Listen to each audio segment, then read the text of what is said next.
Hey guys, what's going on? Josh here from Polymathics, the YouTube channel that helps you become a modern day Renaissance man. And in this video, I'm actually addressing a topic that is associated with the monomyth, which is, for those of you that aren't familiar with what the monomyth is, it is the hero's journey, it is the fool's journey in tarot cards. But for anybody who's ever read any, like the Iliad or Moby Dick, or seen Star Wars, many films, many blockbuster films, many major works of literature have this structure in it. But the real question that I'm trying to answer right now is, what makes a hero heroic? Because we have all these different terms for characters in our stories that act somewhat heroic. And so in this video, what I want to do is I want to use the mythological definition, because again, this is geared towards the monomyth, the modern day monomyth. And essentially, a hero is someone who goes into who lives in their normal world, and then through a series of events gets a call to adventure, meets a mentor, and then goes on to an adventure that crosses the threshold of their known world. And then they go into what's called the unknown world, or the special world, or the magical world. And in this world, the hero has never been tested. They're unfamiliar with the mechanics, the rules, the systems that are put in place. And their goal is that while they're in that special world, they have to find, normally it's a boon, that's a physical representation of what is actually a symbolic or inner truth that they're looking for, that they can then take from that special world and bring it back into the normal world, or the mundane world. So in order for the hero to do that, he's going to go through several tests and trials, and there's all these different stages to the hero's journey. But the key point about being a hero is that the hero, it's not that they perform heroic deeds. It's not that they slay the monster, or get the girl, or run into a building, or wear a certain uniform. It has nothing to do with that. The key about a hero is that they bring that boon, both the physical representation and the symbolic representation, back to society in order to revitalize society. And so, for example, I'll give you two really quick examples. In several ancient myths, one of the first kind of myth structures that we had as humans is the hunter myth, where like animals are kind of like gods, because they're the resource in which we get food, but they're also creatures that hunt us as well, like wolves and bobcats and lions and tigers and bears, oh my. And so anyways, so what would happen is a hero would normally be like a young boy who's just reached the age of a warrior. He would be trained by the other hunters in the tribe, and then they would go out on the hunt.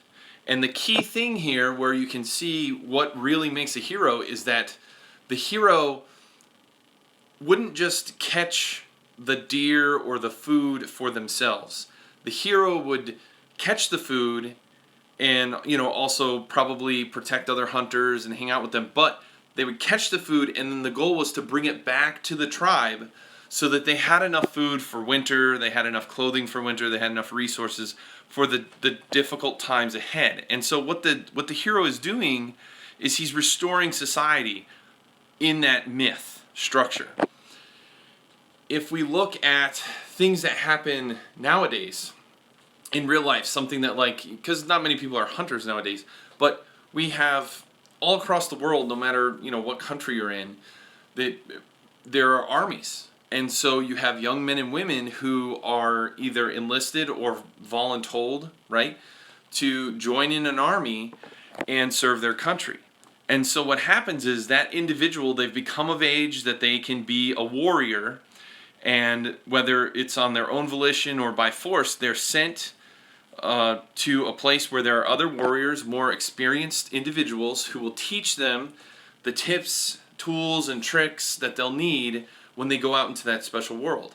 And then, pardon me, whether it's 2 years, 5 years, 10 years, 20 years, 30 years, for however long they're in that special world of being a soldier and all that, they learn all kinds of different lessons and tools and tricks. And then what happens is, at some point, they come back to the real world. And they're no longer a soldier. And so one of the key things that a soldier does whenever they retire or separate from the military, they have to incorporate all of those lessons that they learned in professionalism and dealing with timelines under pressure and things like that. They have to take that and translate it into now whatever their new world is, which is like, the corporate world or the commercial world, things like that. So there's 2 examples of what a hero does. And you could even say, like, why do we feel subconsciously, why do we call, like, firemen, why do we automatically feel like firefighters are heroes? It's not because they wear a suit, it's not because they're in good shape, it's because they risk their lives to save people in the society. And, think about, like, that cliche thing where the firefighter, he arrives on the scene and the mom is like, oh my God, my child is still left in the building. She's still up there or something. And then they run in and they go to save the child. The hero is going from the known world where he's safe, knows everything about the world, into this burning building where anything can happen, the physics, the dynamics, the rules, totally different from where he is. And then he has to make a sacrifice of his own self in order to find the child and bring the child back out into the society, thus revitalizing it. So, psychologically, this is the way we're thinking. In stories, you may have, and I'm going to have another video on this, but you may have a protagonist and you may have an antagonist, you may have a main character or a narrator, but you don't always have a hero unless they're performing this function. So real quick, I'll give you an example. Like Ishmael in Moby Dick, he's the narrator, and because the story is told from his point of view, he's also the main character. However, the protagonist is Captain Ahab. Now, some people mistakenly think that Captain Ahab is the hero of the story. But, pardon me, it's really Ishmael. Now, some of us may look at Captain Ahab as a tragic hero, and that is a good point, right? He has a negative character arc that drives him to tragedy because he cannot overcome his flaw. But when we look at the story as a whole, it's Ishmael who is the one who brings the knowledge and information about Moby Dick, the whale, and the whole adventure back to society where there is a lesson. And the main lesson is, don't be so overwhelmed and obsessed with whatever it is that's driving you that you become maddened, just like Captain Ahab did. Because all that does is lead to ruin. So, anyways, hope this has been helpful.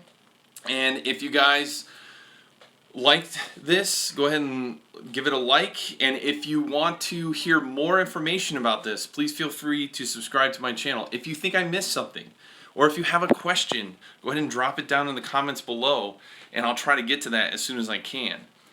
And then, if you feel like this is something that maybe one of your writer friends might be able to benefit from, feel free to share. All right, till next time, take it easy.